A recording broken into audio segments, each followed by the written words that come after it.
Commission meeting for March the 17th to order. At this time, I want to ask Father Paulinus if he will give us an invocation, please. Okay, I want us to rise and bow our heads in prayer. Almighty God, our loving Father, source of wisdom and justice, we gather here this morning as servants of our community, entrusted with the responsibility to lead with integrity, to listen with compassion, and to decide with fairness. Grant each member clarity of mind, patience in discussion, and courage to do what is right, even when it is difficult. Bless our city, its residents, and all who work to make it a better place. May our deliberations today reflect the values of unity, respect, and service. We ask for your guidance in every decision so that our work may bring peace, prosperity, and hope to all. We pray through Jesus Christ, our Lord. Amen. Amen. Commissioner Shepherd, could you lead us in the pledge? I pledge allegiance to the flag of the United States of America and to the republic for which it stands, one nation, under God, indivisible, with liberty and justice for all.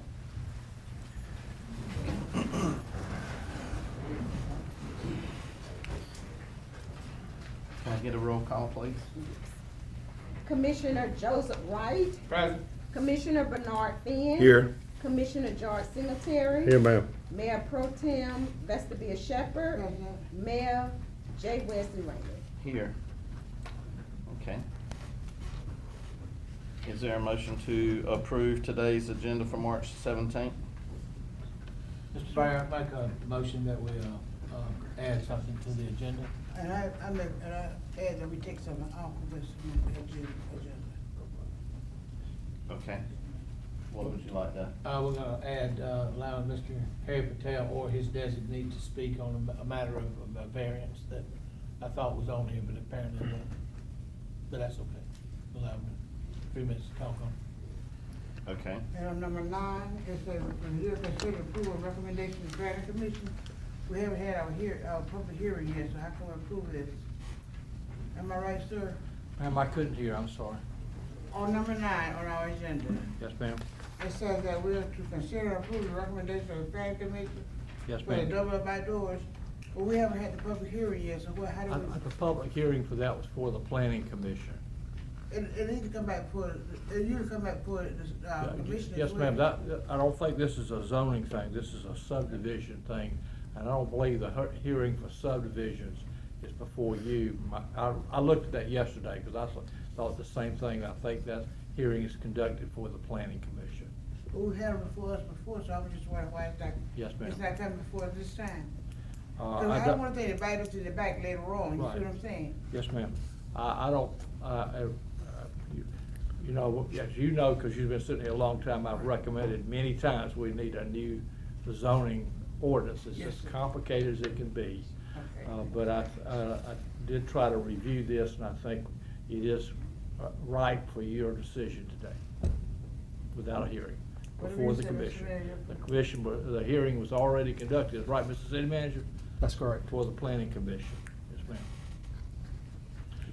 So it was Our posted- zoning it was hearings. Posted 15 days, so the public was aware of the Yeah. decision? Yes, ma'am, I Have we believe it posted? was posted to 15 days. Sir, Yes, ma'am, I believe it was 15 days before the planning commission hearing. Now, if it was a zoning matter, this is not a zoning, this is subdivision approval. If it was zoning, you're right, the final hearing has to be before the city commission. There are two, one before the planning commission, one before us. But with subdivisions, it's different. Now, I'll be the first to say that that's confusing and it needs to be corrected. Should have been corrected about 4 years ago when we first talked about it, but it hadn't. But I believe the city manager is dealing with that issue. Is that correct? That is correct. Yeah. so if you say it's clear, Yes, ma'am. I withdraw my Yeah. objection then, Thank you very much.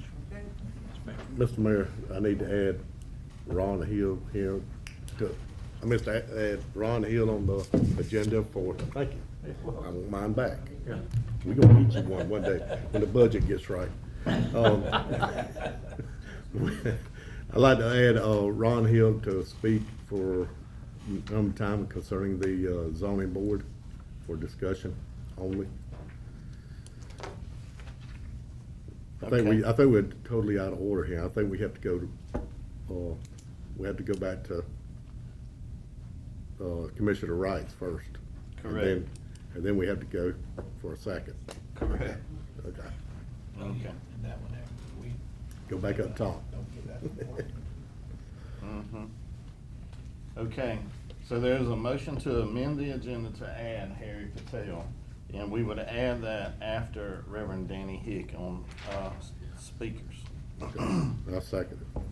Okay, there's a motion and a second to add, Harry Patel or his designee. Right.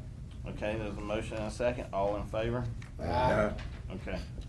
Now, Ms. Shepherd withdrew hers, Yes, sir. okay? And you made a motion to add Ron Michael, Correct. okay? Is there a second to add Ron Michael? Second. Okay. There's a motion and a second, we would add that after, Harry Patel. Okay, so there's a motion and a second, all in favor of adding Ron Michael to the agenda for speakers? Aye. Okay. Are there any other amendments to the agenda?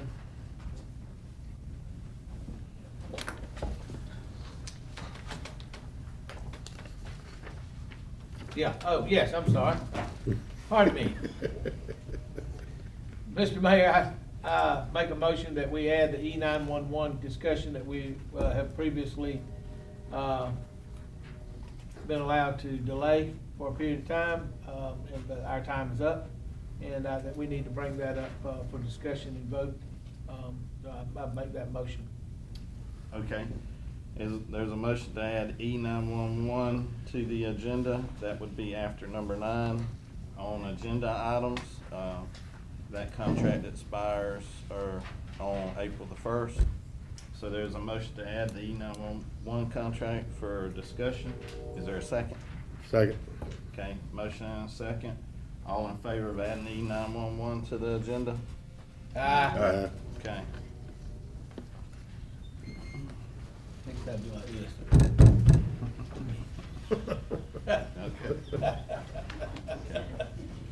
Okay.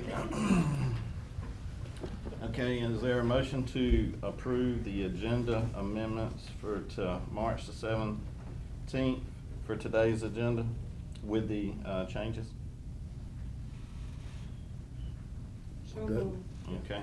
We've already done the minutes for March 17th. No, I'm still trying to get the Oh, okay. agenda approved with all the changes. With all the changes. Okay, there's a motion, is there a second? So moved. Okay, I'm motion and moving you second. now. Yeah, that's what I'm saying. You said you're moving too. I'm moving along with you. Okay. We got a motion and a second to approve the agenda with the changes. All in favor? Aye. Okay. Thank you. All right, is there a motion to approve the regular minute meetings from March the 17th? I mean, that's gonna be March the 3rd. Third, yeah. March the 3rd. So moved. Okay. We got a motion to approve the minutes from March 3rd meeting. All in favor? Aye. Okay. Speaker appearance. Excuse me, was there a second? I second. Oh, Yeah. motion and a second. All in favor? Aye. Okay. All right, speaker appearances, Miss Annette Mumphrey. Yeah. Mhm. You're up. Yeah, yes, ma'am. Good morning. Good morning. Your Miss name? Annette. My name is Annette Humphrey, And your address, please. 610 4th Avenue East, Okay, Cordele. thank you. Okay. I'm here today to see if I can put a container on my parents' property on 20th Avenue. We having a lot of break-ins, and I want to conceal that stuff. I don't want to buy another storage house, and he's not going to put a home back over there because he's over there on 24th Avenue in Fleming. So I I'm here to see can I put a container there.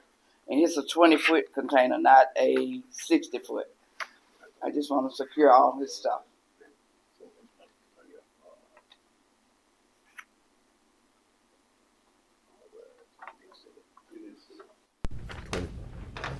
I'm sorry, I forgot about you. All right. Need a microphone. Yeah. Okay, It's is a this roll-off, yeah, it's a permanent roll-off. or they rent those? We're gonna buy it. You gonna buy it? I'm gonna buy it, and it's no longer than the storage house already there. So I just wanted to put it next to it and secure his stuff. I mean, he's breaking and stealing everything, bicycles, you name it, equipment. It's basically a storage house, really. Yeah. Once you drop it on the ground, Mhm. of course, you'll have to go with the distance from the alley and so forth. So No, it'll be in the middle of the yard. it's been moved up pretty- Yeah, by the fireplace, where the fireplace used to be. Okay. Yeah, The I'll put it right house there. burned a few years ago. They lost everything in the house The fire. house Yes. has been over there. And That was I amazing. Yeah. don't think it'll be, I don't see a It's- problem. it's- I don't foresee a problem. No, Okay? I mean, it's no different than a storage house.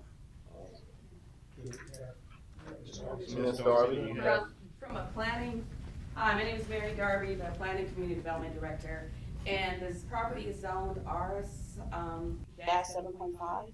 And in the zoning code, it states that a principal structure must be on the property prior to having an accessory structure. And the container will be considered an accessory structure. If she wants to, propose to have a container there without a principal structure, she would have to go through the BZA process and let the Board of Zoning Appeals make a decision. That's just what the zoning code says. The city attorney can correct me if I'm wrong. This is a new event for me, but I believe that that's correct. They'll have to have a subject to a hearing with the zoning board of appeals. Usually, storage structures have to be associated with a primary building. So, that's where it would go. That's where the decision would be made. But it's a Mr. storage Mayor. house, a permanent structure. The storage house been there for 30 years, that a permanent structure. So, so the zoning is single family residential. There is, the zoning code states that permitted uses, that certain types of permitted uses are allowed. And when a different type of use comes, it has to go through a different type of process, so. Can I ask a question? Okay, then if I can't put it where the house, we lost the house at, can I put it behind on another lot that they own, and they own the house that next to it? What's existing on the property now? His tractor. My dad's tractor. I'm not trying to be fun out smart or anything, but he got a tractor back there on the back property behind us. On 21st Avenue, there's a blue house right there next to it. We own the blue house. We own the lot next to that, and then we own the lot next to that. So there's a blue house on the property that's adjacent to the current, there's a blue house on the property where the tractor is? Yes. Okay, then the blue house would be considered a principal structure, and then an accessory dwelling unit would be allowed. Is that all tied into one property? On your plan, or two separate? The blue house is like here, and then the property is right here. There's some trees between them two. But how is it identified? I understand what you're saying. Is it two separate properties here? The Yes. blue house is one property, another. Uh-huh. So But- it's still a different, I know what you're saying. Okay. So it's still side by side. It's Yeah, it's not, okay. it's not, It seems to be probably best to make the appropriate process to get there. We should make application to the planning commission. And then give it to correct. Yeah, I think your best move is to make an application to the planning commission and let them look into it. And then it would, it goes to the Board of Zoning Appeals. Okay. All right? I told you that Thank you. ordinance needs to be fixed. All right, thank you. We're gonna Now- talk about it again. Okay, at this time, we got another speaker appearance, Reverend Danny Flick from the Rock House Ministries. Thank you, Mr. Mayor. Thank you, commissioners, for giving me an audience. Thanks for everybody. We're doing something Really exciting right across the street in about a month, just less than a month, April 10th. And what we're going to do, we're going to take the God's Word, the Bible, and we're going to read through the entire Bible. 90 minutes of Bible reading. in 8 days. We've got it split up into 15-minute segments. Now, I think everybody in the room knows that our county, our commission, our community, our nation is divided over all kind of dumb things. But we are going to stand for those 8 days united under the Word of God, and we're going to read the entire Bible from Genesis to Revelation. We're going to start on April 10th at 6 o'clock with a opening celebration, opening ceremony. We're going to have a couple guest speakers here, but they're going to be speaking on their own. And we're going to have county commissioners. We're going to have the sheriff. We're also going to have our district attorney as the guest speaker. So we're going to have a 1-hour ceremony. We're going to break into Bible reading. And I ask everybody in this room to sign up for at least 15 minutes worth of Bible reading. It's very easy. Online, I think you had it up last week. You can go to my website. Look me up on Facebook, rockthehouseministries.com. If anybody needs a sign-up sheet or my card, you can sign up easily for 15 minutes online. Thank you. Is there any questions? Are there any questions? Okay. Thank you for your time. Okay. Harry Patel or his designee to speak.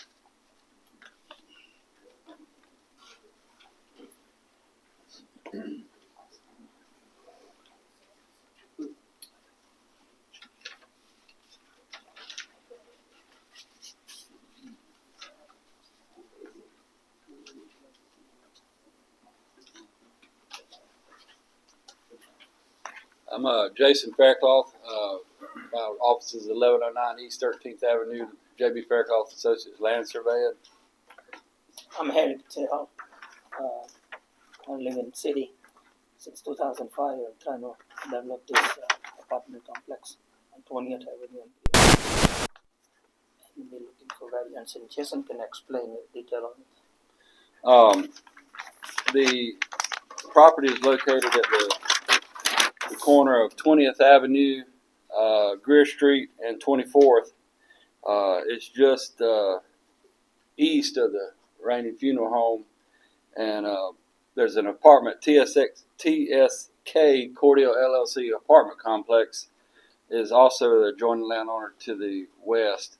What we're proposing is this property is currently on R12 and commercial. The R12 adjoins the existing apartment complex and the general commercial Rainey Funeral Home, and the commercial joins Greer Street, which faces everybody at Home Depot and the strip center where the gym and physical therapy is.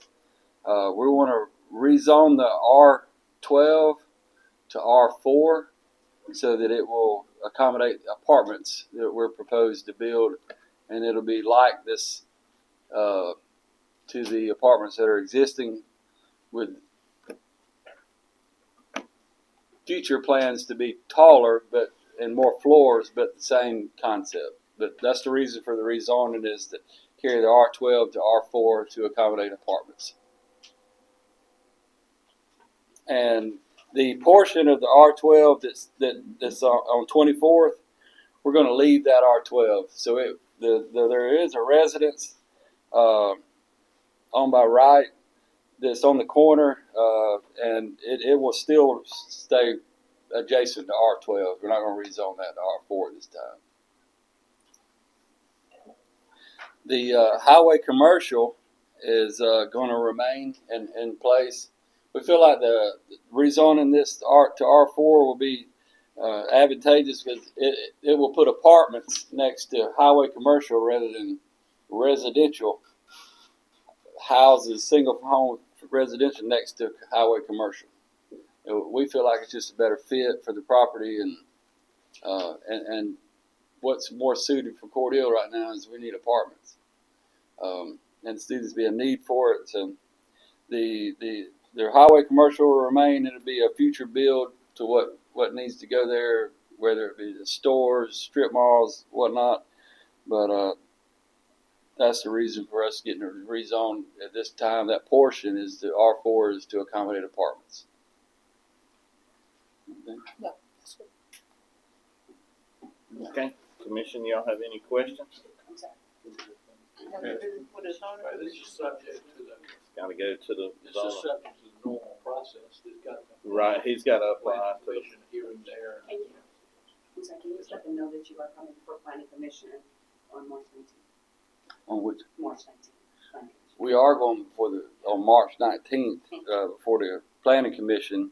We did a pre-planning meeting with the city, and we met with all the department heads, to address utilities, the stormwater commission commented, utilities department commented, wastewater commented, gas, commented, and with Ms. Darby there, and we discussed a few different variations on this, doing a PUD, a planned unit development, that really didn't fit. It seemed like it at the time it was to be the right fit, but just to stick with our current, breaking it apart in different zones and not doing a planned unit development has turned out to be the better option. So we have brought all this. We did the planning commission, the pre-planning meeting, then we submitted for a rezoning application. I think it's been advertised in this March 19th. I really don't want to be rude to this gentleman, but the public discussion. These things has to be in the context of the public hearing. Any discussion outside of it, leaves it challengeable to somebody who doesn't like it. So I would ask that we go ahead with the public hearing and do it in the way that we had, and they could come and make comments in the public hearing. But there's some case law that really prohibits you to hear information about a rezoning application without giving notice to all the people who may have an issue with it. So that has to be in the context of the hearing. So I think we ought to thank them for coming and hope that they'll proceed with their application. okay. Y'all heard the advisement of the city attorney. Was that good with you, Mr. Patel? Okay, thank y'all. Thank y'all. Okay. Okay, at this time, we had also an additional speaker added. That would be Ron Michael. Yeah, Mr. Mayor and council members, I Appreciate appreciate you talk today. My name is Ron Michael. I live at 701 East 27th Avenue in Cordele. I'm one of the members on the zoning Board of Appeals. Two questions was brought up. I sent a copy of some information to everyone except for Mr. Finn because I didn't have his contact information, but I'm hoping I get that so I can get it to you. We had in the past problems with all the zoning board members showing up. And one of the things is the zoning board members are being compensated for coming to do the zoning board meetings. And I feel if they are compensated some way to show up for the zoning board meetings, which is only one meeting a month, it would entice the board members to all show up, because Ms. Darby can tell you that there's been a few times we've had a meeting, it's all set up, but we don't have a quorum. There's enough people there now, but I just wanted to bring to y'all's attention to see if there's something you guys as the commission board can do to maybe figure out how to compensate the board members to come to the board. The thing that I sent you guys, other cities in Georgia pay their board members anywhere from $25 to $200 per board meeting. And of course, we're not asking for any crazy money like that, but to compensate them something like one of the chairman on the board, she works for H&R Block, so she's pulling time away from right now tax time to come here to hear these things and things like that. So I think it'd be fair if you guys would, talk about it amongst yourselves and try to consider giving some kind of compensation to the zoning board. Okay. That's question one. Number two was brought to me yesterday, and I wanted to ask because the city attorney is here. If somebody comes to before the zoning board and we'll say they want to change a variance or something, and we as a zoning board, we approve it. After we approve it, does it have to come back before you guys as the commission board to approve it, or is it a final thing with our board? That was the question that was brought to me, and I just didn't know the answer to that. That's one of the same issue we talked about a minute ago. Sometimes it does and sometimes it doesn't. For example, the subdivision doesn't, when the planning commission, or I think that's the zoning board of appeals, considers that, it's over. When the zoning board of appeals considers a variance, that's it, it doesn't come back. Okay. On the other hand, when you make a zoning change like these gentlemen were requesting from like R1 or to a commercial category, there's a hearing before the planning commission and then a hearing before the city commission, and they make the final decision on that. But there are some things in your ordinance, it's so complicated, it's difficult for anybody to. Yes, sir. The final decision is made by either the planning commission or the zoning board of appeals, depending on what it is. Okay, so that was the request I had for y'all for the compensation. And the question about where the zoning stuff ends after we hear it. Okay, that's it for now. I'll be back in a little while. Oh, yes, ma'am. Let me share with him what he said out last night, those covering fans. He said it sent to Commissioner Fans. I wanted to be aware. Yes. What was sent out last night. And sir, on this, he said last night, it said, example of BZA compensation in Georgia, Gwinnett County members receive $200 per meeting, Fulton County received $150 per meeting, Forsyth County received $100 per meeting, the city of Atlanta, $25 per meeting. Okay, it go, and then it's the Cobb County, it's, and then Savannah does not have any compensation, but they reimburse people when they use their own funds for anything related to the zoning commission. So with 25 being the minimum on this list, and those are the largest cities, you see what I'm saying? What about cities in our area? Have you tapped into the surrounding counties, see if they're able to receive? Yeah, what I've talked to you about the others, they get between $50 and $75. And like I said, we're just asking for some kind of compensation. We're not asking for a big pile of money or anything, but something to offset when these ladies are leaving their job to come here to help us with the city, with these boards. They're getting compensated something for taking their time off work to come to the. There are a couple of boards that I serve on, and they offer us $25, $35. It's up to you to receive say someone may not want to, Yes, yeah, correct. So it'll be an option. If you do this, I think we should make it an option as to whether they receive, because some people like serving their communities. Yes. You're correct. Okay, so. Yes, So we'll bring in consideration, sir, I just want everybody to see the aspect, because he didn't have Commissioner Finn's information. So yes, I did, yeah. You are aware of what we got, what he's saying at this time. I'll add one more thing that, the county, almost every board that I know of has compensation for people that sit on board. For instance, the, election board, I know that that's $75 that they put on them. And then you've got quite a number of boards with the county. The health like department is city. $25. See. Okay, different. So there's a number of different fees, we'll call them nominal fees, and, I believe Ms. Darby knows, you know about some places that get compensation. Yes. Yes, see, she also knows. And y'all are making revenue off of the appeal when people come and fill the paperwork out. Y'all are getting revenue for that, correct? So there's, so there's revenue. If there's an appeal, then you call us. If there's not, you don't bother us.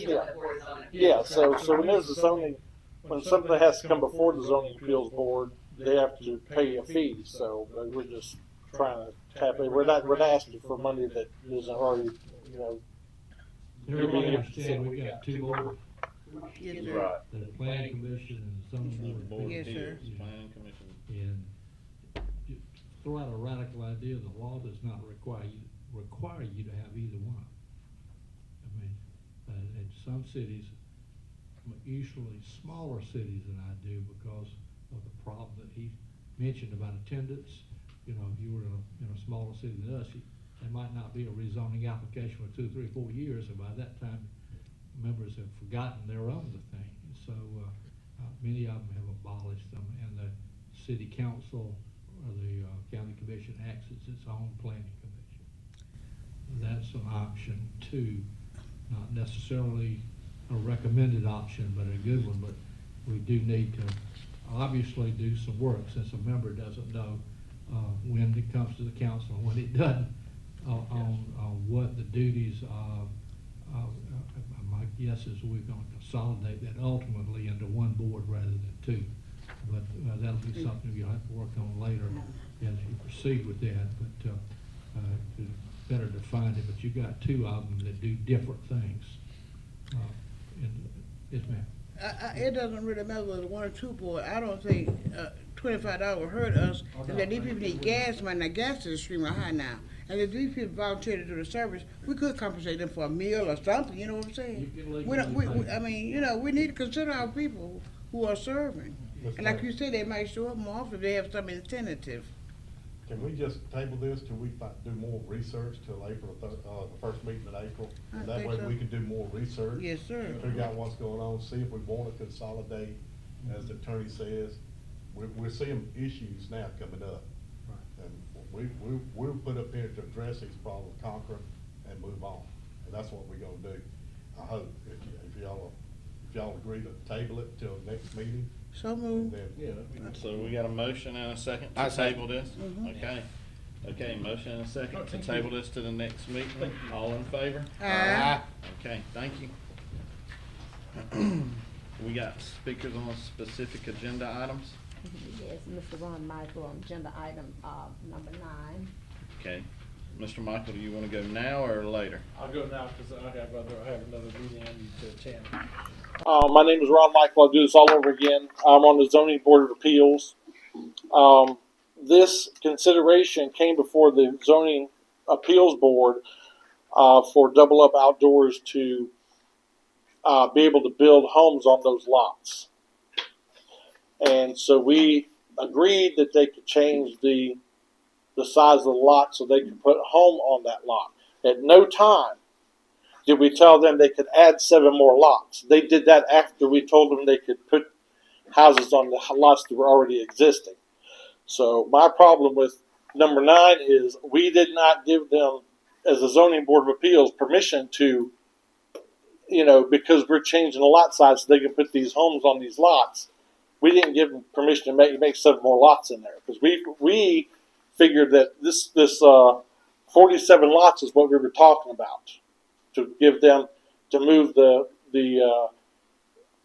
sizes of the lots, or I guess where you put the structure, the length between the houses and between the lot lines. But we didn't talk at all about them adding 7 lots, or I don't think this would even, we wouldn't even consider letting them put the houses on the ones that they already had, because we agreed for them to put houses on the 47 lots that were there. And somehow they added 7 more lots to it after they came to our hearing. And I just wanted to let you guys all know that happened after we had the hearing about the 47 lots. What you're saying is you did not approve the plan that they presented. No, we didn't. All We approved was them to change the front and the back yards and the sides so they could put homes on the lots that are already existing, which was, when it came before us, 47. And then the next thing I heard later on, that they added 7 more lots, and we had no idea, as Zoning Appeals Board, we had no idea that they added 7 more lots. So I wanted to bring that up to you guys in case you would know that we didn't approve the other 7 lots. So they went back and they added 7 lots, going by the dimensions that we told them they could have to put houses on the ones that are existing. But we, as the board, decided we would let them put those homes on those lots that are already existing. We didn't know they were going to add lots to it. And I just wanted to bring that to y'all's attention, so if y'all do whatever y'all have to do here with it today, y'all would know that as zoning appeals, we didn't approve them to add 7 lots to this. Is there any questions for me? Commissioners, y'all got any questions for Mr. Ron? Y'all heard his statement. So you would not have approved an additional 7? No, we were reluctant to approve what was already there because those lots were already set up to put some type of houses on. And the gentleman showed us different house sizes that he could put on those lots, and that's how we would have said, went ahead and approved it, which the houses seemed like they were going to be too close anyway, but the fire department and stuff was in agreement, but now they're adding 7 more lots. So it's going to be 7 more houses on top of what we approved they could put in that subdivision. So we need to reach out back out to them. them and let them know that they were on approval for 47 instead of 54. Am I right? The applicants are here, They're here. and it is on the agenda items. I don't know if we want to discuss it during that Okay. point, or if we Okay. want to call the applicants up now. Let's just, we've heard Mr. Ron, he registered as a speaker to it, we've heard what he said, and then we'll address this with the applicants when we get to number 9. Thank you, sir. Yes, ma'am. All right, thank you, Mr. Ron. Yes, sir.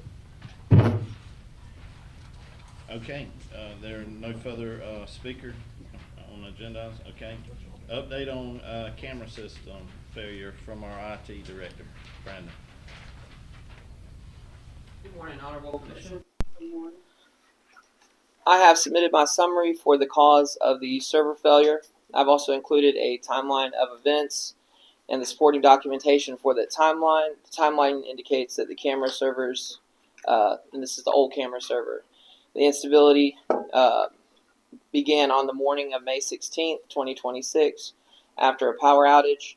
And it continues through, the timeline continues through until the evening of July 23rd, 2025, where it ends with third-party providers determining that the server's functionality could not be restored and would need to be either rebuilt or replaced. Based upon the review of available email communications, vendor invoices, and post-incident observations, the failure is attributed to a combination of contributing factors. These include the operation of an unsupported and end-of-life operating system, aging server hardware, repeated system crashes, a storage volume that had reached full capacity, and the lack of preventative maintenance measures. Collectively, these conditions are consistent with the known risk associated with operating obsolete and unmaintained technology within a production environment. So, operating system instability and age hardware was the findings. And I did want to give you all an update on our current server. The new camera server, let's see. So Friday, I was able to work with MCA to get our new camera server fully operational. The new server, as of 9:30 a.m., the 13th of March, is now recording and playing back video successfully. We've verified 74 feeds up and running. I will work with PD to identify the cameras that aren't showing and begin plans to get those devices back online. And that will be a great opportunity to look for additional third-party vendors so that repair times for failed hardware can be reduced in the future. Moving forward, we will have the new server included into our current server maintenance and monitoring program, preventing many of the issues the previous server faced at the time it failed. And any questions y'all have about my submission?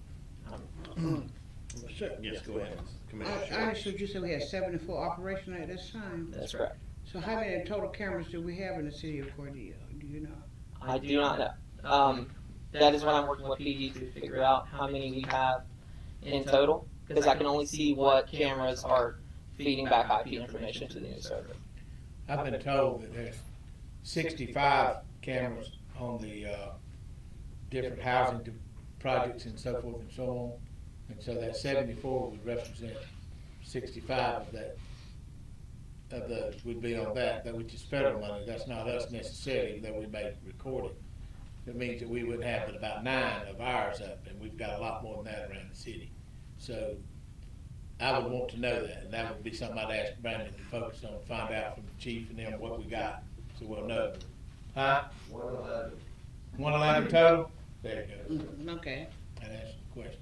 And it could be a situation where the federal cameras may not be some of the ones, or maybe a portion. I will definitely let you know. Right, but the 111, is that the total of projects, cameras? That's funded differently. They allow us to watch them through our server, but when their server crashed, we were unable to communicate with their server. Gotcha. So these are cameras throughout the rest of the city that this server will allow us So, to look. all in total, there's 111, including the project cameras? Yes, sir. Okay, so we've got, whatever that is, that's 56, is that right, 46 cameras, 46 cameras around the city, and 65 on housing developments, projects. I believe that's approximately correct, not too much, yes, sir. Okay. So we still got a little ways to go to get them all up. Yes, sir. Thank you, that's what We just don't know what's, like he was talking about, we don't know what is out yet, because you're only seeing this certain number, does that make sense? Yes, right, So once right. we see those, then we'll need to know, you know, are they gonna need to be replaced, and that's what Randy will be covering. Try to figure that part out. Right.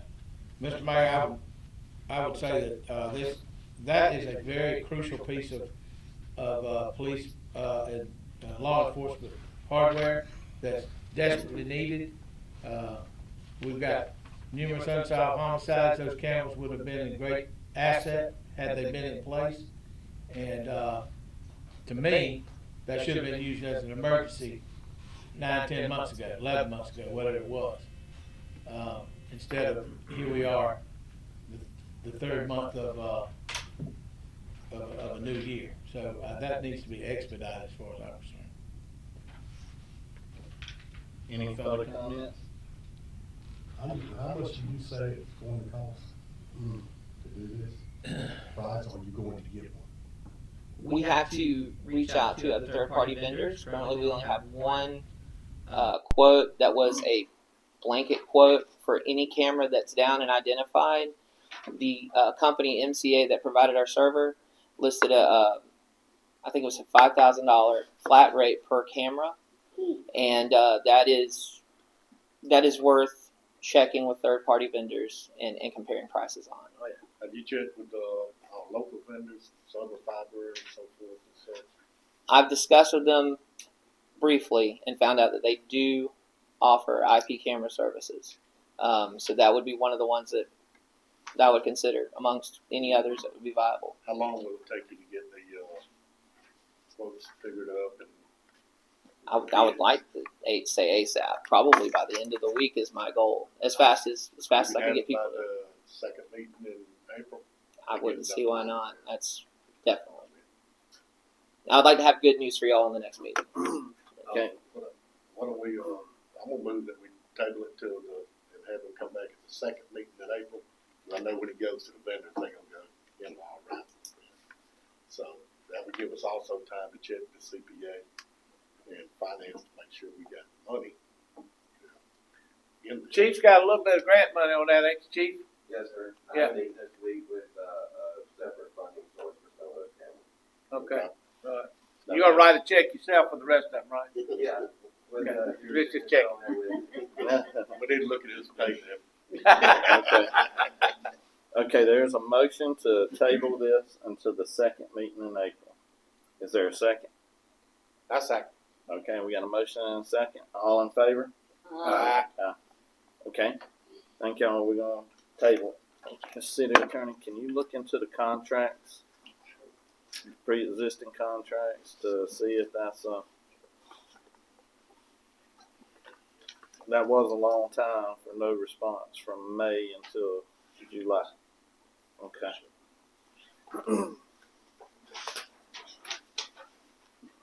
Okay.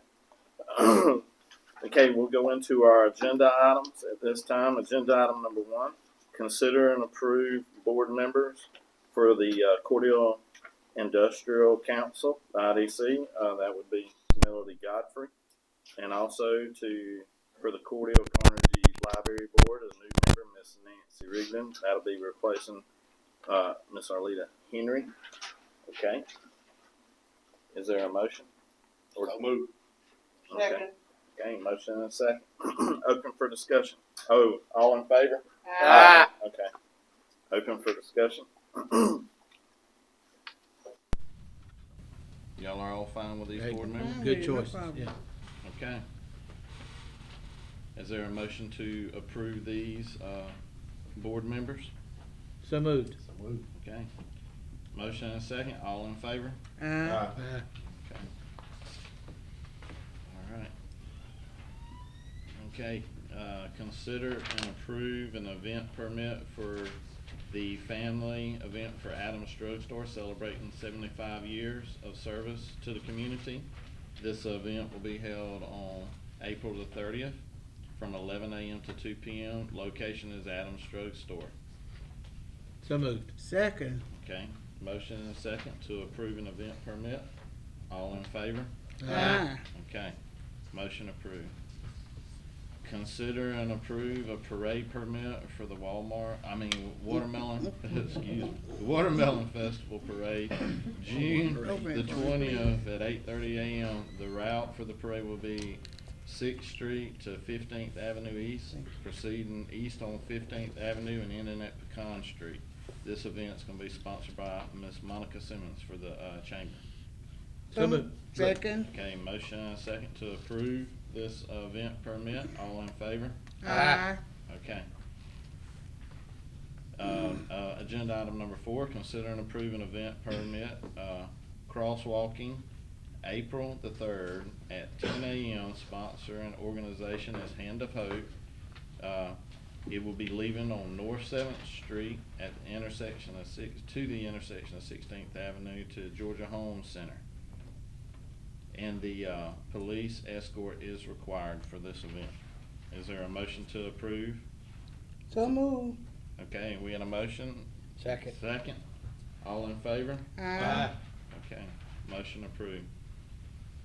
Consider and approve a second reading of an ordinance amending Chapter 3 of the City Code of the City of Cordele, limiting the number of retail distilled spirits packaging license, repealing all ordinance in conflict herewithin and for other purposes.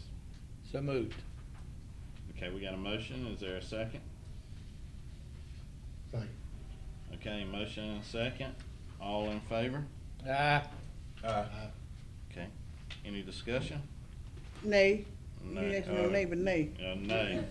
We got 3 yeas and 1 nay. Okay, motion approved. Okay, consider and approve state and local cybersecurity grant. The city of Cordele has been awarded $31,250 federal grant through the state and local cybersecurity grant program. The grant requires a 20% local match of $6,950, resulting in a total cybersecurity investment of $37,500 for the city. Is there a motion? So moved. Is there a second? Second. Okay, motion and a second. All in favor? Aye. Any nays? Okay, motion approved. All right, consider and approve a resolution authorizing the expenditure of funds to promote for a youth camping event, repealing all resolutions in conflict herewithin and for other purposes. Discussion, sir. Okay. I'm Motion to requesting discuss. funds from Ward 1. In my ward, they're proposing to do next month. We're gonna have a camp for young people, and it's gonna be like during spring break. And also, we got, the Boy Scouts gonna set up tents for them. We got several vendors in Cordele gonna be assisting. I'm gonna be volunteering some services in that group. So as a part of the funds from my district, I'm requesting $1,000 donation for the children. Okay. Mr. Mayor, you said there was, funds that we have. Everybody got it. Everybody Okay. else. How much do I have? 5,000. Okay, I wanna match that. I wanna make sure these kids Thank you. have Yes. a great time. okay? Yes. Thank you. I know I was raised in the woods, so I ain't nothing but. Draw it up, David, quick, please. I donate. Thank you, sir. I donate also. Oh, yes, thank you, sir. The children, thank you. You ain't gonna leave me out. I'll donate too then. All right. I All want, right, now that's I don't another want, one. I can see it right now, Joshua, putting it in the paper. Commissioner Wright don't like children. Thank you, Hey, Dr. even though I spent 40 years of my life out there with the children, Mr. Wright didn't like children. That don't Dr. Alicia Richards has been doing these programs for years in the city of Cordele with different type We're programs. gonna amend this resolution to approve it all right now, so that it'll be $4,000 from each ward. Listen, Oh, no, listen, don't leave the Chair. mayor out. Don't All leave- right then, the mayor, all right. All right then. From each of the accounts. It's a worthwhile event for the Yeah. children experience. We wanna get them t-shirts, we wanna do things for them. We didn't have money for a t-shirt, y'all just make things wider, greater for this Is area. this a yearly event? Is this a yearly event? Or it's just- Next year she might have the 3 to 5 year old. We don't know, at different times. Oh, bless her heart. I mean, every year is something different for someone in Chris County, Cordele. And this year they're in my ward. We go to South Georgia Tech. We've been to Albany State last year. Does she go out, and I'm asking this, does she go out to raise funds? Yeah, I'm asking. Well, Do they donations, accept more like donations? donation or requests from different entities, like different groups or local businesses she knows, or Right. whoever make a contribution. Or sometimes she go in the hole, but God brings them back out because the farm is between where they're gonna be is between the farmers market and Bethel Cemetery. It's a big area out there. We have potties, and everything available. The only thing is that we don't discriminate, but we're sort of apprehensive about bringing children with autism because the water out there, we don't want any children, that we might find in danger. But anybody else, we take the children. Okay, can I dress up as a Sasquatch and stand out there in the woods? Y'all tell Sure. stories about the Sasquatch. campfire?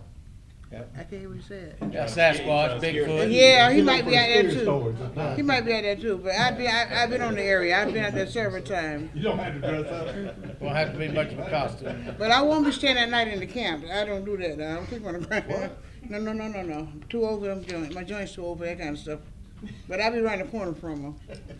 Okay, so is there a motion to approve the resolution for expenditure of funds to promote youth, camping event with $1,000 coming out of every commissioner's account? So moved. Okay. That's second. Okay, got a motion and a second. All in favor? Ah. Okay, thank you. Okay, agenda item number 8, consider and approve a recommendation for sanitary sewer rehabilitation, Cordele ARPA grant phase 3. The recommendation is to accept the low bid and award the construction contract to the Inliner Solutions LLC. The amount is $3,593,825.40. So moved. Much needed in Cordele. Okay, there's a motion. Is there a second? A second. Okay, motion and a second to approve basically phase 3 of the ARPA phase. All in favor? Aye. Okay. Motion approved.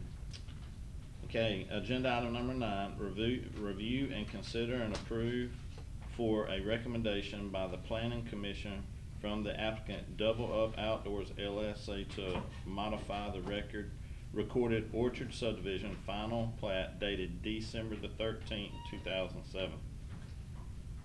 Is there a motion? So moved. Is there a second? Second. Okay, motion and a second. All right, all in favor? Aye. Aye.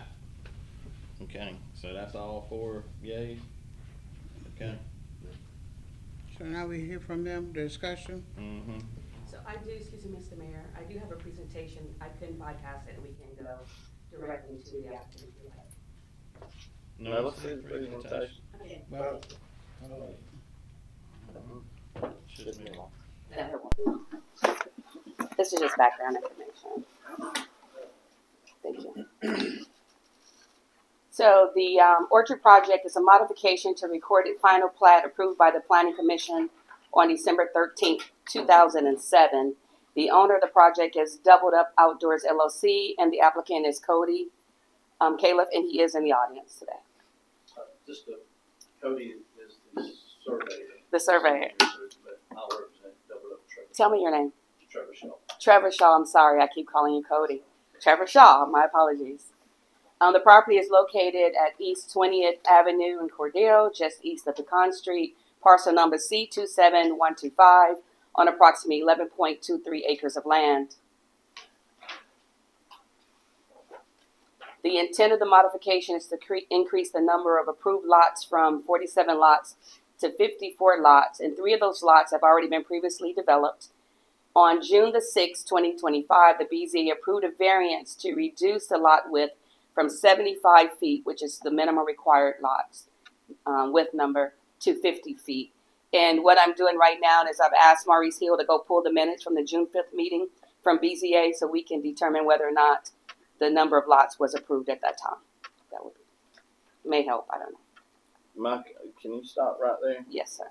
If y'all approved the variance from 75 to 50, that added the lots.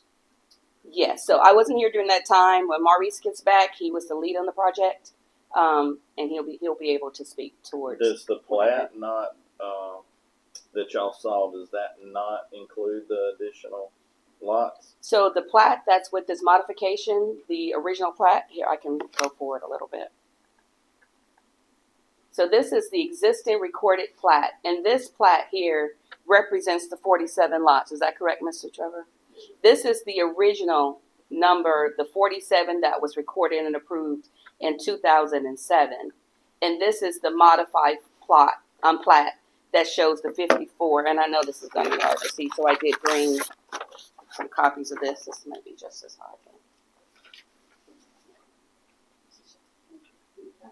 All he's doing is just adding Seven, yes. more houses, 10 foot long.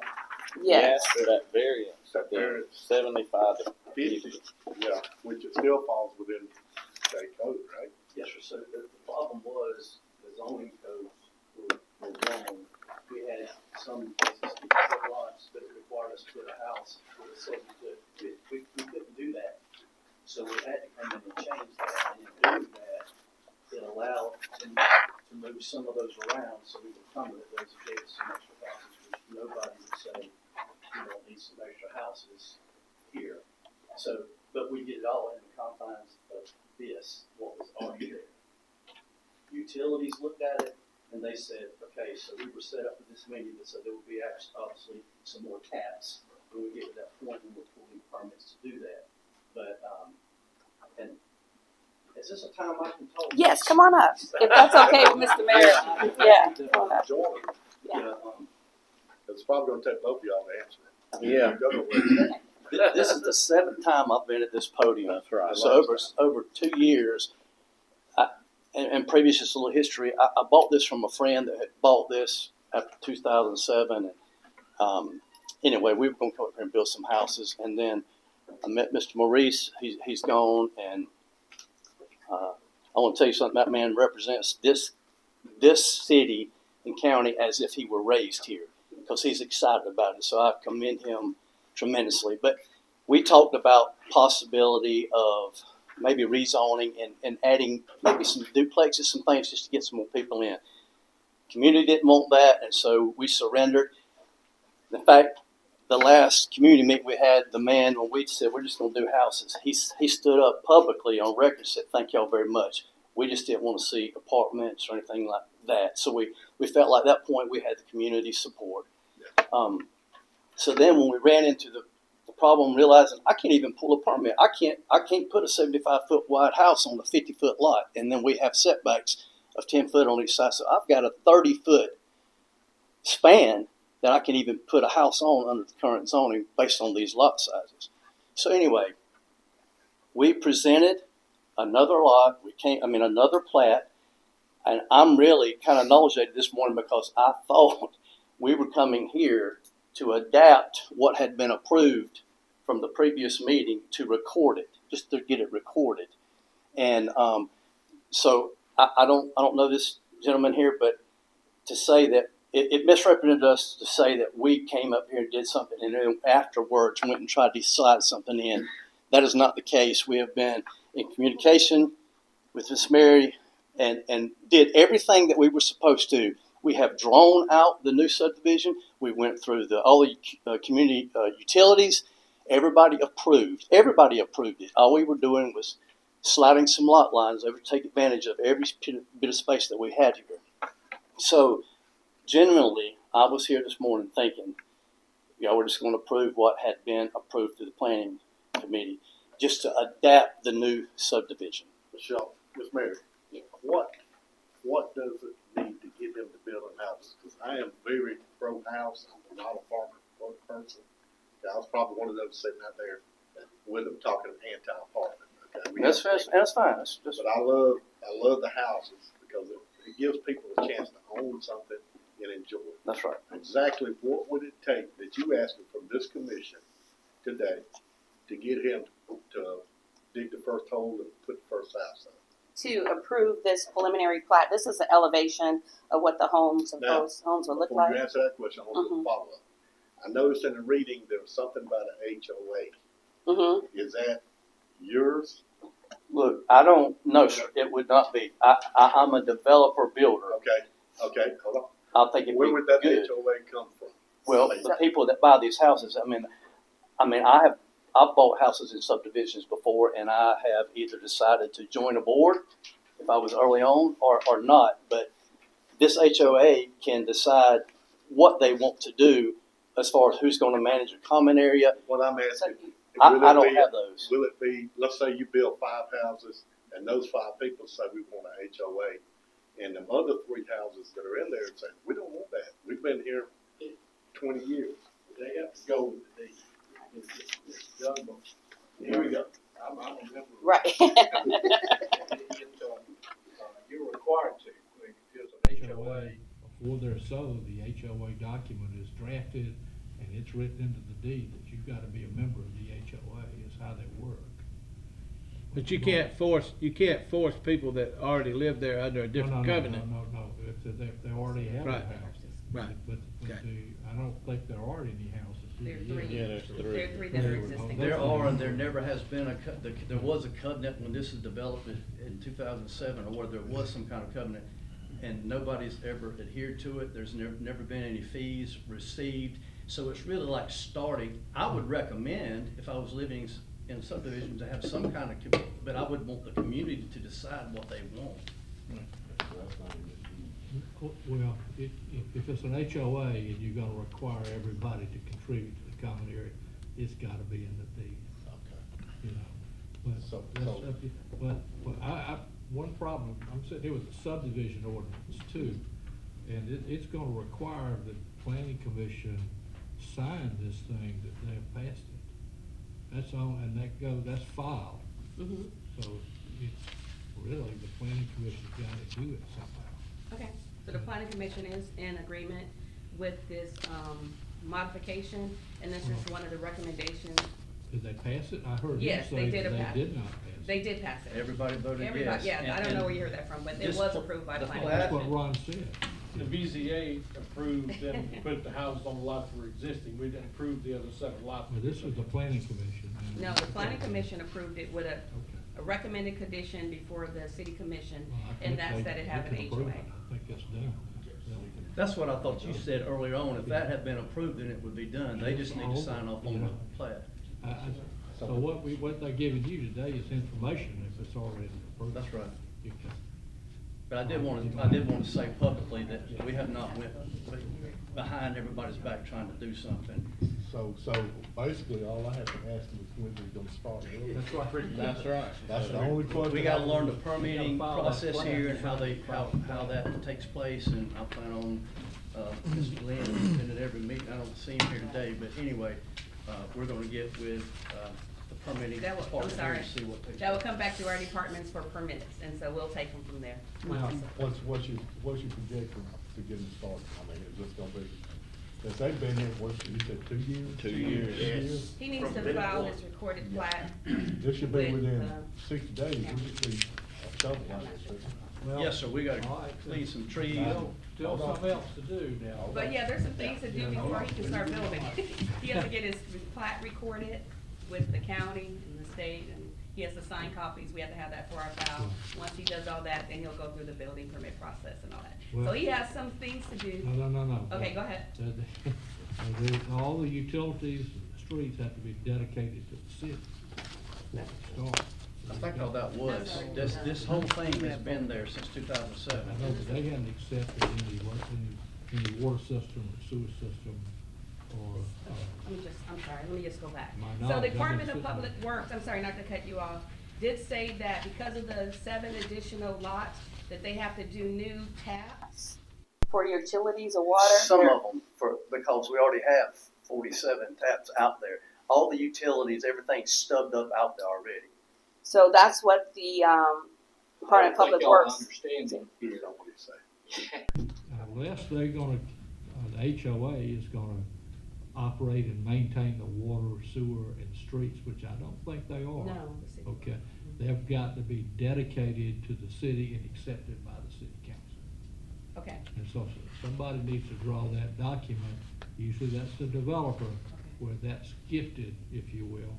That's not the right word, but if they're given to the city to operate and maintain, otherwise they remain private and the city cannot. So the previous developer didn't do that? Not to my knowledge. I've been sitting here for 2 years too, and I hadn't seen that. I'm talking about No, 2007. that development was done in like 2007. Okay, you talking about you got some new stuff 2006, and all that, right? 2007. No, nothing's new. That's what I'm saying. This is Okay. as it was in Perhaps they 2007. Yeah, So that I would have think been they had done in accepted possibly then. 2007. I guess we need to look and make sure. But I'm assuming, I mean, that's a named street. Yeah, I mean, it's been there since the early 2000s. It was Okay. originally a So retirement. they're not new streets. 55 and above. No, sir, nothing new. All right. To answer your question, as soon as we can figure out, I'll do whatever we need to. As soon as we can figure that out, I'm ready. Well, We'll be watching. To start, yes, sir. Okay. Any other questions You for can me? ask any commissioner up here, and probably a lot of people. I'm retired, and I enjoy riding the streets, so I'll be riding over there. Can you swing a hammer? I can. I can do this now. Sir? Maurice and I had talked at the previous meeting about youth build, some of these community programs. If we can be of assistance in, from a liability standpoint, be good. If we can cooperate with this program that he's talking, we'd be glad to assist or participate in any of that we can.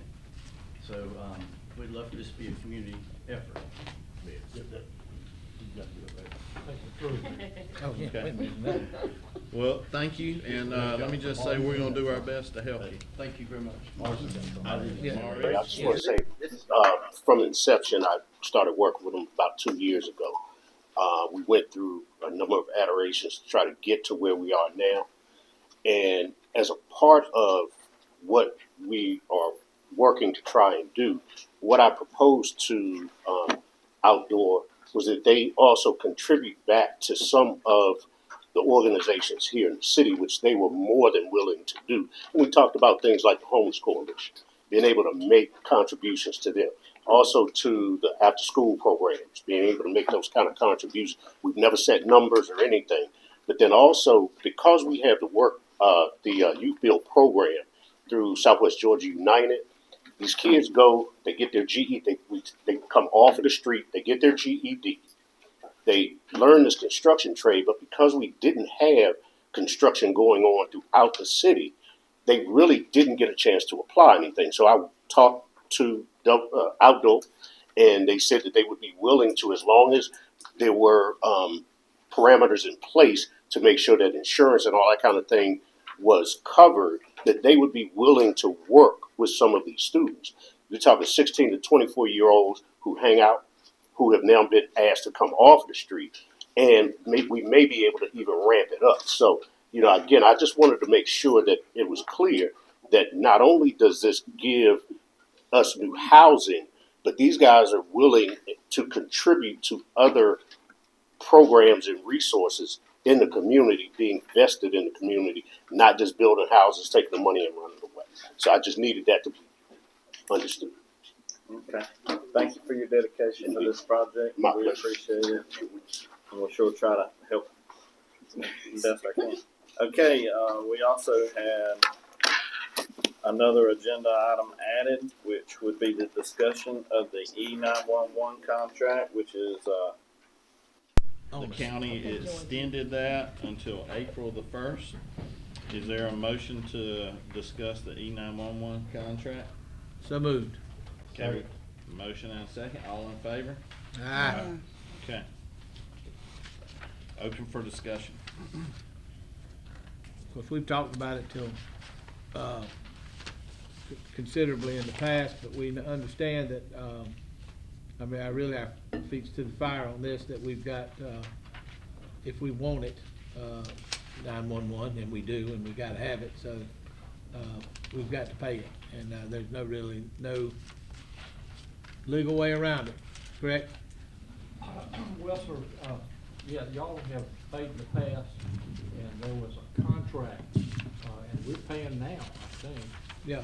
But the contract had this open-ended thing that said it shouldn't have been adopted by either the county or the city. It said you're gonna renegotiate it at a certain point in the future, and you never did. So you've been paying the same amount for a pretty good while now, Dave. A long time, maybe 8 to 10 years at least. I think that's right. you never really increase the amount as a contract said, or you never really enter a negotiating agreement. I think you've already made the decision long before any of you got here, that you were gonna pay some portion of it. There is a debate throughout Georgia that cities are not required to do that because you're already paying it with your taxes. That's my position on it, and that's not what we decided here. Right. Overall, it would up I it think to you're about right. $300,000 a year. That's right. Right, okay. I think the mayor knew more about the numbers than I From do. 260 something, yeah. I think the thousand. mayor came up with a pretty good compromise number for them.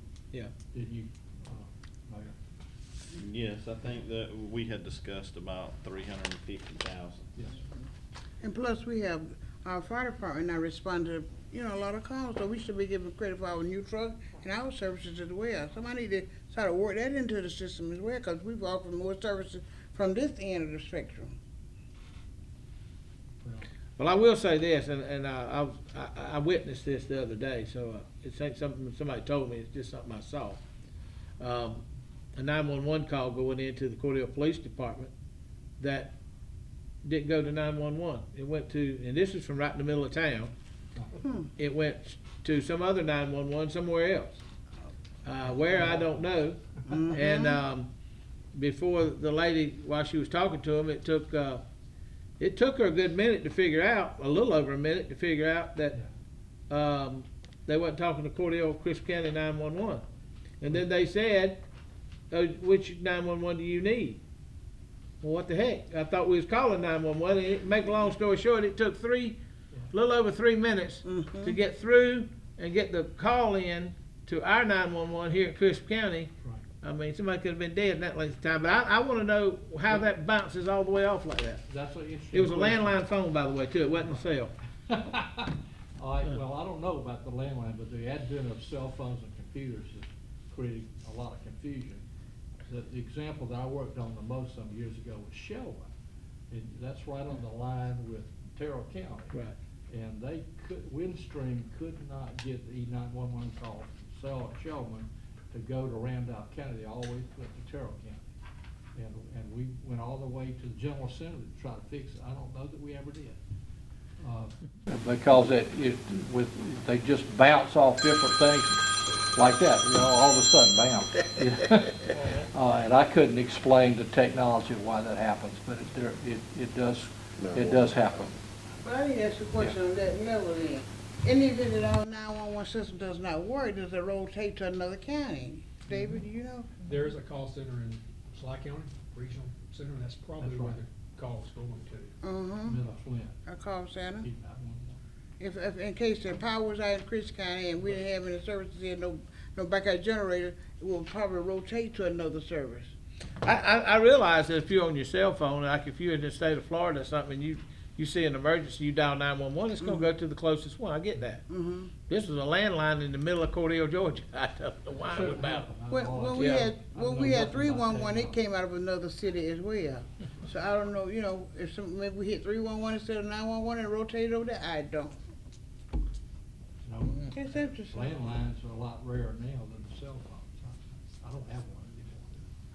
So I couldn't answer that question. I got you. Shouldn't have. It's Well, down here in the deal. The That's what only that is. question I have, I'm required to pay county tax. Yes.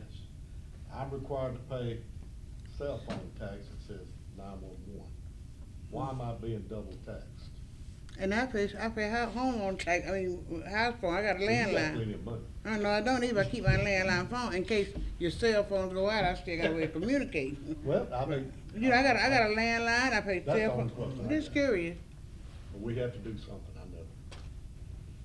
But that's the argument, Commissioner Singletary mentioned it going on all over.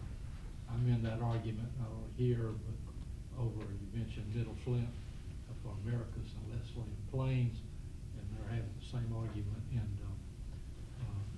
Worth County as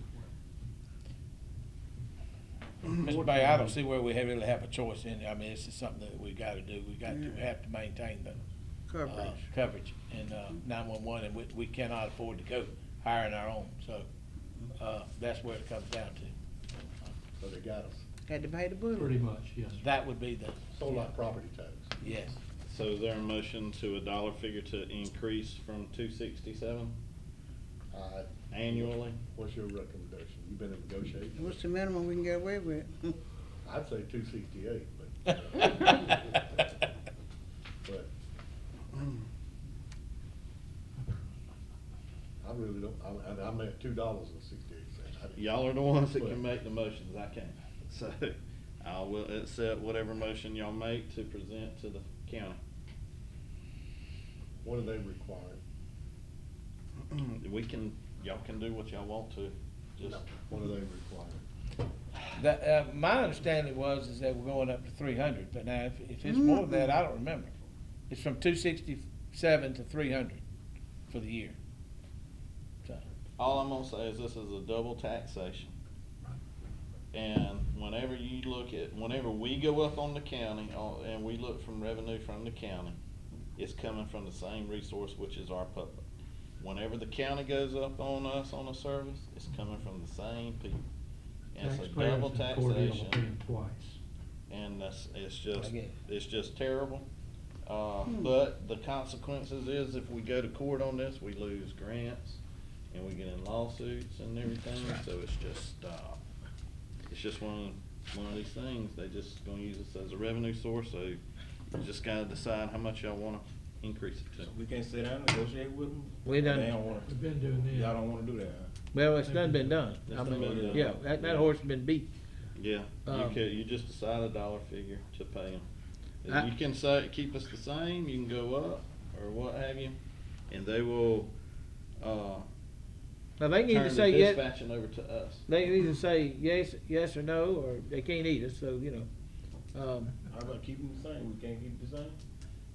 I think that was the issue that they were not. They want to go up. They won't accept that. Well, what do they require? I mean, I'm not gonna sit here and throw out a dollar figure at anybody. I'll throw it out. I think it was a car. I say that I make a motion that we raise it to $300,000 and per year and be done with it. Okay. That is an increase of $33,000 for the year. We got a motion for $300,000 annually. You on that side with it, buddy? You can do something better than that now. Huh? You on that side with it? You can do something better than that now. Well, you can talk with them. Hey, I wish I could, but our attorneys told us that we can't win, more or less. So I'm not, and we can't afford to go hire. But it would take 8 different people to fund our own personal 911 or call center or something with 7 or 8 people that it would take. So really, they, like you said, they got us. In that regard. So I'm going to second your motion. Okay, we got a motion and a second to increase the E91 service fee to $300,000 annually. All in favor? Aye. Forced aye. Okay, so there's 4 ayes. Okay, motion approved to increase the E91 contract to $300,000. Can't keep dragging. Okay. City manager's report. Forced ayes.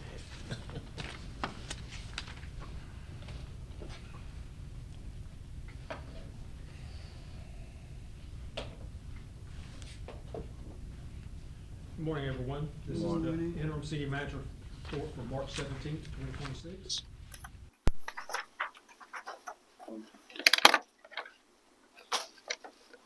And as always, we're starting off with keeping Naisha Pickens at the forefront. Again, if anyone has any information about Naisha, they're encouraged to use the CSend app. Contact the tip line at 1-800-597-8477 or contact the Cordele Police Department or any of our local surrounding agencies. The Cordele Animal Shelter continues to spotlight their pet of the week. So if anyone is looking for a new family member, I encourage you to call the animal shelter at 229-947-5306, or you can visit them or email them, at cordeleanimalshelter@gmail.com, or visit them at www.cordelega.gov. Christian Homes Community, they're still leasing. They still have apartments available, so for any leasing information, you can contact them at 229-276-1811, or go by their location at 610 25th Avenue West. A couple of slides we've seen in the past. Bridging the Gap Educational Service holding an educational resource fair. This will be held on Thursday, March 19th from 7 p.m. to 9 p.m. at their location at 212 North 2nd Street. Some of the items they will be covering will be college access information, financial aid information, career coaching, among other things. And we heard earlier from Danny Flick regarding the Bible reading marathon that's going on April the 10th through 26th through April the 17th. Excuse me. They will be reading the entire Bible during that time. So if anyone would like to sign up, volunteer, or have any questions, are free to contact Danny at flick.danny@gmail.com or contact him at 229-805-5252. The University of Georgia and the Crisp County Extension Agency are still offering tax preparation assistance. Anyone needing assistance, they can contact 229-276-2612 for more information, or visit UGE2081 at uga.edu. All right, Coffee with a Cop, one of our community events coming up. This will be held March the 19th, 2026 at Hand of Hope. And Chief Hicks, there's not a time on here, but it's 9 to 11. Is that correct? Correct. 9 to 11, Hand of Hope, Coffee with a Cop. I encourage you all to come out, sit down and have a cup. Crisp FFA, they're having an annual plant sale. This is one of their large fundraisers. They have a wide variety of items for sale, including flowers, ferns, hanging baskets, and vegetables. The sale will be at the greenhouse. It's directly behind Crisp County High School. And the dates of sale, Wednesday, March 25th from 6 a.m. to 6 p.m., Thursday the 26th from 8 a.m. to 5 p.m., Friday the 27th from 8 to 5, and then Saturday from 10 a.m. till noon. So I encourage everyone to go out and support our local FFA. Lunch in the Park, we have that on tap for March the 26th. Unfortunately, last week's event was canceled due to the rain, and this is a weather permitting event, so we hope the weather plays nice with us on the 26th. So encourage everyone to head to Perlis Park downtown on March 26th from 11 a.m. to 2 p.m. Bring your sack lunch. You can enjoy music, games, and other activities. And if you forget your sack lunch, I'm sure the fine people across the road at the Rail House will be glad to take care of you. All right, this is one of our public hearings we have coming up on March the 26th. This will be held at the Community Clubhouse from 4:30 p.m. till 6 p.m. The topic of discussion will be receiving public input on the draft of the 2026 City of Cordele Gillespie-Selden Housing Plan. And this is through participation with the GIG program. Anyone that has any questions, they can contact our own Mary Darby here at 229-276-2915 or email her at marydarby@cityofcordele.com.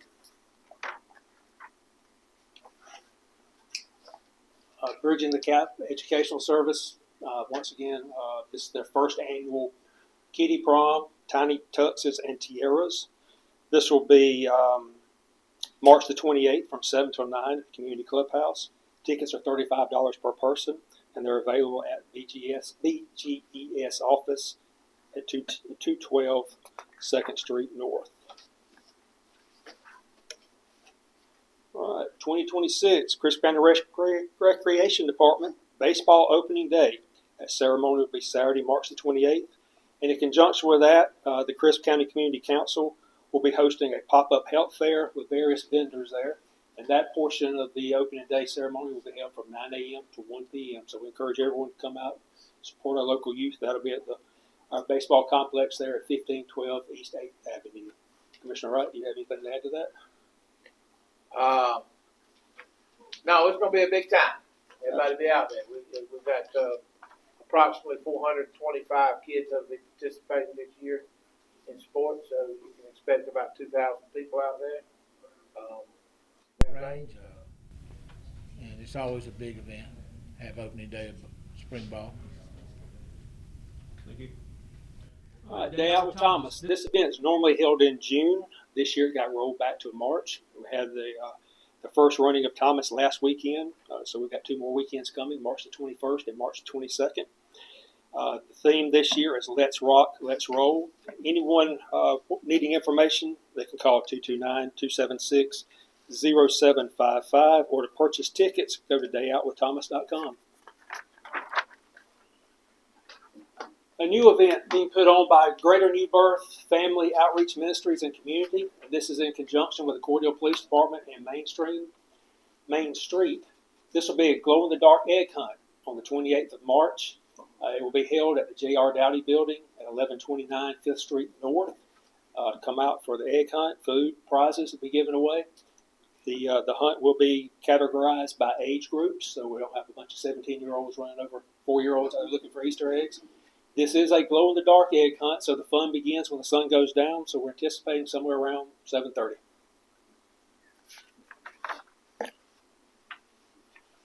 This is pretty much the last call for the Georgia Mortgage Assistance Program.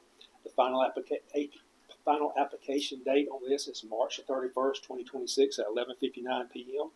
So if anyone has any questions, they can contact georgiamortgageassistance.ga.gov or call 1-877-519-4443. Reminder about business license and alcohol license. Business license become delinquent if not paid after April 1st. Alcohol license, they expire December the 31st. There is no grace period on alcohol license. So if you're operating without an alcohol license, you need to come in and get that taken care of. Some of our upcoming events and meetings. Train Authority meeting will be held tomorrow, March 18th in Americus. This will be at the Municipal Building at 4:30 p.m.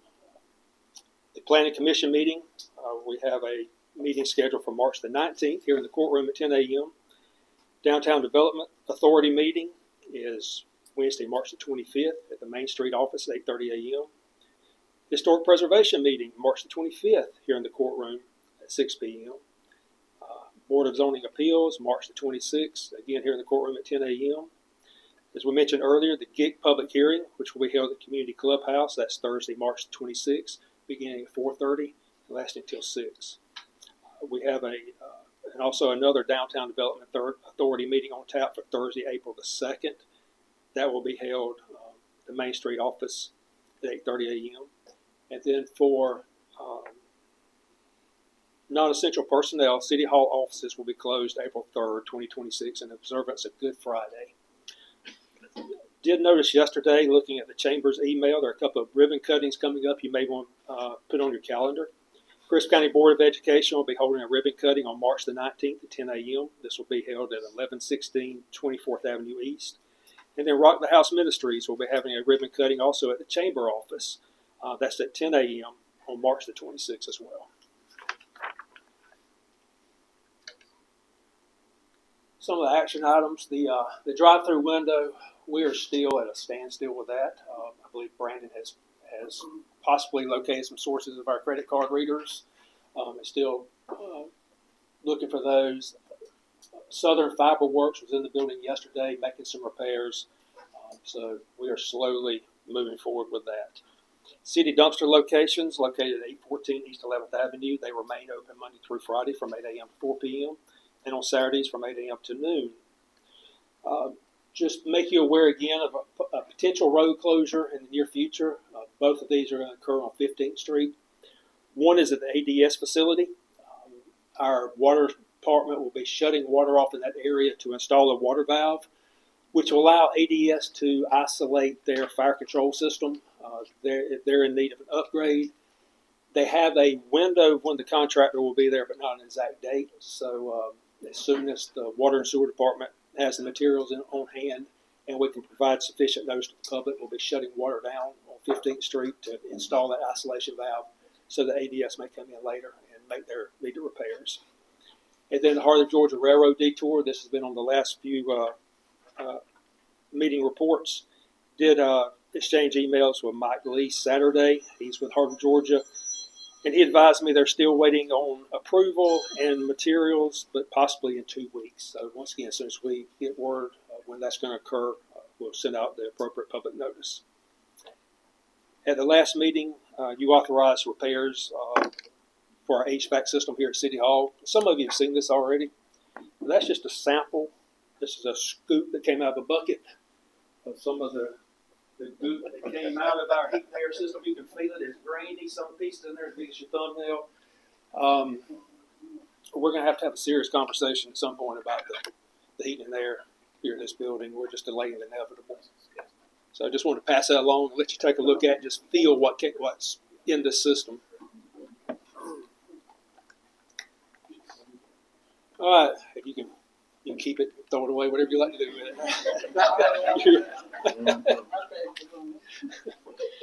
The GMA Annual Convention, this will be held June the 26th through the 30th, 2026 in Savannah, Georgia.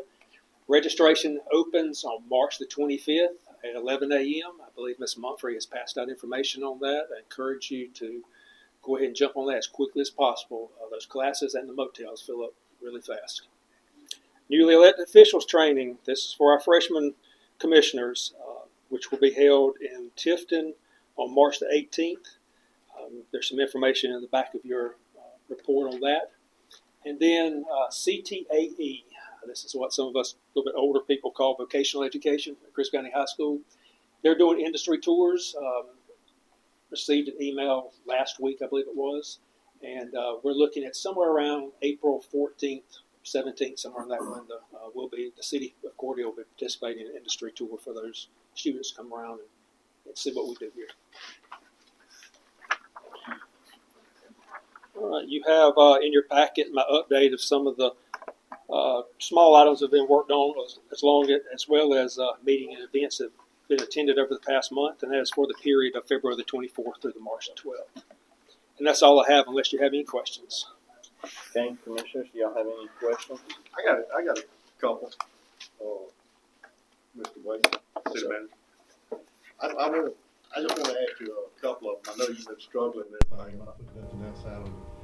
But where we at on the public service, public works director? Public Works Director, over the past Month, the recruitment of the Public Works Director has been delayed because of the role I've taken on. We have an arrangement in place right now, but it's not the most efficient. It's not the best long-term solution.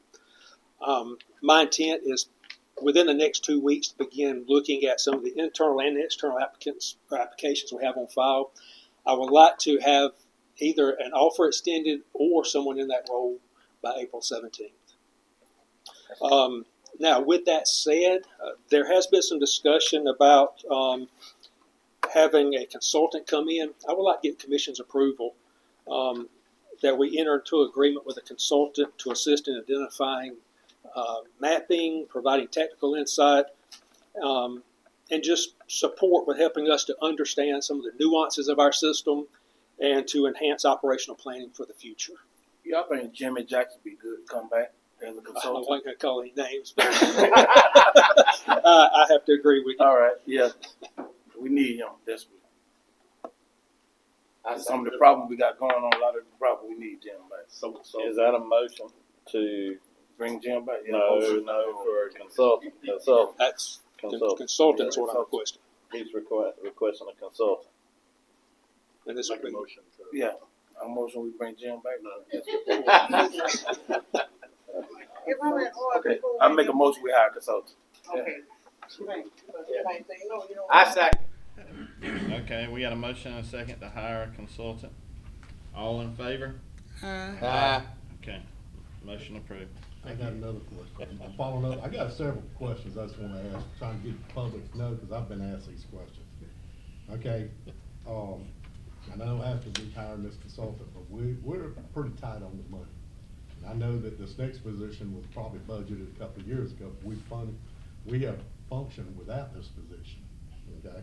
And that's a community specialist position, community development specialist position. Planning and Community Development Specialist.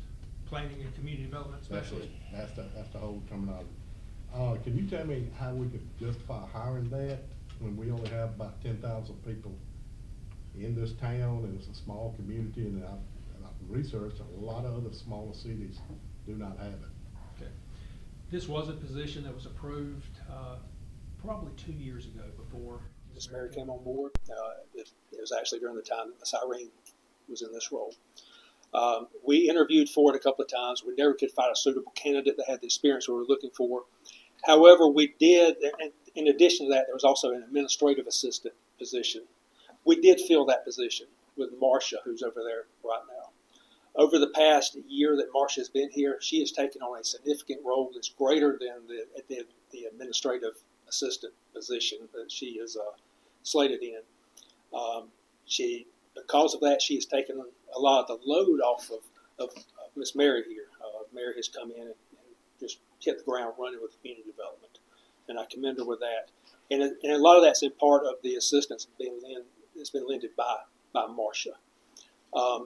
If anything, I would recommend transferring Marcia to that position, and then if we do not fill the role, maybe forego the administrative assistant. To me, the planning community development technician is much more vital to the operations of the department. We'd certainly like to have both of them in there just because of the volume of paperwork, requests. As you can see just today, between BZA and planning and everyone else coming in, there's quite a volume of customers coming through that office. Not only that, we've got municipal court on this side of the building. We also have human resources. So not all the visitors are coming to see community development. They're coming back there with us as well. So there's a lot of volume for that office. So I feel there is a need for both those positions, the administrative assistant and the advancement or the planning and community development specialist position. I got some. I personally don't think that we need, until we get through with our audit, comprehensive audit, and we know how much money we actually have. And if that takes a month or two, whatever it may be, so that we know what we have, that we fill any positions permanent positions, okay, that are new. In other words, I'm not talking about if we're replacing Joe Blow over here that's been here for a number of years. I'm talking about if we're creating a new position, that we don't fund anything on that until we get that report and understand what money we've got. And that is no matter the department. And I'm talking about just, again, new permanent positions where they're gonna be with us from here on out. Okay, that follows up to my Next question. Next question. Do we need a actually totally paid assistant city manager position? No. Okay, or is that could be added to somebody else's title when you're in your absence, and then of course there would be adjustments. Yes, sir. That's been the arrangement we've had in the past. I believe it was. May have been last year that the assistant city manager standalone role was approved. We've never put anyone in that position. Now, it does have a positive aspect as far as succession planning. You could have someone that's groomed for that position in case there's turnover there. And if we had a lot of rapid growth, large infrastructure projects, a volume of grants that we're having to administer, where a standalone person could take those duties from a city manager and oversee them, there may be justification there. Unfortunately, we don't have that problem. We're not seeing rapid growth like places like Warner Robins, Perry. Hopefully one day we'll get there. The other thing is the budget constraints. This is a high-level administrative position, and that money can be better used in frontline services. As far as span of control, for the community our size, I think a city manager can effectively supervise six to eight department heads and still get the job done. So what I would recommend would be a city manager with a strong executive assistant, experienced department heads, one of those department heads being designated as the assistant city manager in title. And then so when the city manager is being overwhelmed or deadlines or has a project that's taking a lot of time away from those primary duties, that can be focused over passed over to the assistant city manager and have them handle it that way. I think with the budget constraints. I got a couple more questions. One, I'd sit down, I researched the, area cities, and I think I gave you a packet. I'd like you to take that packet and review it. And it's a realignment of the, community development department, where we're bringing codes back out of the police department. Right. And bringing them under, determining from there. And while we on there, does the police department actually need 3 captains? I mean, it seems to me like it's a little top heavy for 9,000 people. And I'm asking this, you can answer that later. That would definitely be a question that I would have to consult with Chief Hicks about, and we could come back with an answer later. Well, I got to weigh in on this just a second, because the fact is that we have 7 patrol officers. That is, we have 7 people that have no stripes on their sleeve. We have 7 people that are either a corporal or a sergeant, which means they have stripes on their sleeves. We have 3 captains, and we got a chief. And then we have our detective division, and you have support staff administratively. And the old saying is that we have more chiefs than we got Indians, okay? So in that regard right there, what he's saying about too many captains is very, well, should be taken like it is, you know. Right. You need a patrol commander. As an ex-cop myself, so I understand this scenario. You need a patrol commander, and you need 1 over detectives. That's what you need. I would just respectfully request that. Yeah, I got you. I'm gonna throw that out. Hey, this is for us to look, this is a planning phase. Yes. Even with this, this that I wrote up with outlining and everything, please just look at it. We'll come back like maybe at the end of April or something, gives plenty of time for all the commissioners to look at it. The city clerk can distribute it out.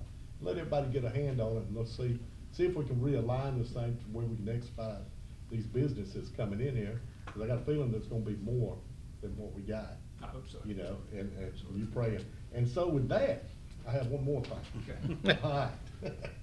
I know y'all ready to go, y'all ain't retired. See, I'm retired. Yeah. I feel like we gotta protect our water going outside the city. And I've heard nothing but rumor. And it's been affirmed that there's a couple of data centers coming. So I put together a couple of ordinances to protect the city, okay? I'm not introducing them today. I want the, attorney, since we've worked him hard today, answering a lot of questions. I want him to take these and look at them and get back with you sometime down the road. Because we need to protect our water. We don't need to be dumping water into the data center and then not be in the city, basically is what I'm boiling down to. Because, if you live outside the city, I'm sorry, you know, you don't need to be getting out of You're the requiring utilities. annexation. Sir? You're requiring annexation, that's what I Right. proposed. Absolutely. Anybody And they're gonna who pay lives for it. out. Now, there is one other issue I wanted to just throw at you. ADS, you know, they rebuilt out there, and this just come to me. They rebuilt out there, and they're on city water. Part of the company's on city water. Well, codes went out and okayed them to add water into the other sections of the company. So now, part of them's in the county, where they're getting water, part of it's in the city. How do we charge them? Because we charging all the other residents outside the city X amount of dollars higher than we are inside. So in my opinion, they should have put a meter in between where the line stops and then run it. Or either we should try to talk ADS coming in to the city, which I would like better. You know. That would be my recommendation, is bring the whole facility into the city. Yep, and, Instead of splitting utilities. I don't know how. There's some law about. Hold on. You gotta get you a microphone. There's some law about how you charge water customers outside the city, and that was part of the SDS, Service Delivery Strategy Negotiation. You, although sometimes it's more arbitrary than the law says, it's supposed to not charge customers outside your jurisdiction any more than the cost of delivering the service. Really? Right, and there's they could complain if you were charging them an excessive amount to the county, and you have to produce an engineering study, that kind of thing. So you just can't arbitrarily set, chances are there wouldn't be any more expense across the same property, right? But cities often, I wouldn't say disregard that, but it's pretty hard to make that calculation that I just mentioned, think about it. So they'd set another rate, but need to be careful about it, that's all. I'm gonna take my microphone back because I didn't wanna hear that. Yeah. Did you have I mean, I knew have you got any good news today? I'm just. Well, the good news, I hope we've kept us out of lawsuits. Yeah. Although, That'd be a change, we'll wouldn't it? talk about that a little bit later. Yeah. Okay, thank you, Mr. Wade, I appreciate your work, I appreciate the job you're doing, and, hang in there, it's gonna get worse. It's gonna get worse. David, I just have one thing. Yes, sir. I mean, we heard from Mr. William Bennett that, there's no good time to switch that accounting software, but I think with the problems we're having with the window and everything, we just need to go on ahead and get some of those vendors in here and do it more sooner than later. Mhm. Plus, that's in the SPOS money, and let's just get our finance department what they need. I agree. So just. My concern is with the current software we have. If it'll play nice with Tyler or with whatever software we're planning on using. But we'll certainly have that conversation with the vendor before we. They need to do a presentation to us. If you like one, we can.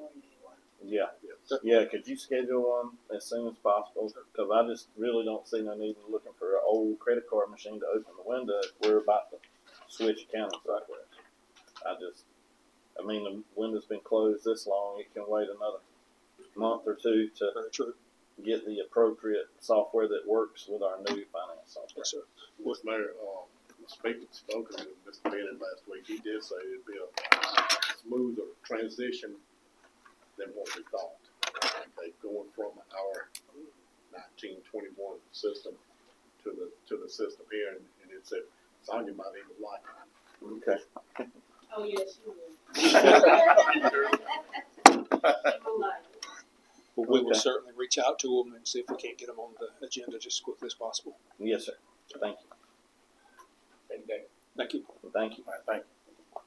All right, city attorney's report. I'd like to respectfully request a brief executive session, litigation and real estate.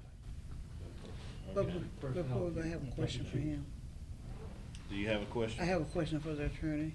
Yes, I know your update on the contract with Bennett Financial. Did you ever create a contract? Have you been reviewed by? I have not, yeah. We need that on file, sir, please. And you can get with my city manager, interim city manager, and my mayor, something, get it back to us, please. Yes, ma'am. I think he's bringing it, he's coming, I thought he was the gonna third. present us a contract with that. I think he's bringing it with him, he's coming next week with him, so he'll probably just bring it. He's back. drawing his own up. What are you drawing up? Well, He's bringing his proposal. What have you drawn up for the city? Well, how we generally do that, when a vendor comes, they bring their documents and then we review it, make amendments to it. Okay. Just want to update. That's more cost effective than us drafting them for a vendor. So that would be the way we've done it. Malden and Jenkins, in that sense, they do the same thing. Yes. Okay. Y'all heard the city attorney, he, was requesting a That's the motion to go into an executive session for real estate and litigation. I think Commissioner Singletary and his personnel. And personnel? Okay, is that a motion, Commissioner Singletary? So moved. Okay, we got a motion. Second. And a second, all in favor to go Aye. into executive session? Aye. Okay, motion approved. Enter into executive session. Which way we going? Okay, it's 11:25. Is there a motion to come out of executive session and enter into regular session? So move. Okay, motion. Second. Okay, motion and a second, all in favor? Aye. Okay, in regular session at 11:25. Okay, any motions out of executive session? No, nothing to discuss, okay, is there a motion to adjourn? So moved. Oh, You got a hand, Wait, sir. wait. She's Back here, dancing in the Deputy. back. I just wanna say one thing, 10th Street tank is back in service, and I want everybody to ride by and look at it, it looks wonderful. It's been painted inside and out, back in service, no more pressure up and down roller coaster. Good job. Good. All right, thank you for that, I'm sure the Right. public will be glad to know about I that. would hope so. All right, all All right, right. then, okay. Thank you for the information. Is there a motion to adjourn? So moved. Second? Second. All in favor? Aye. Motion adjourned.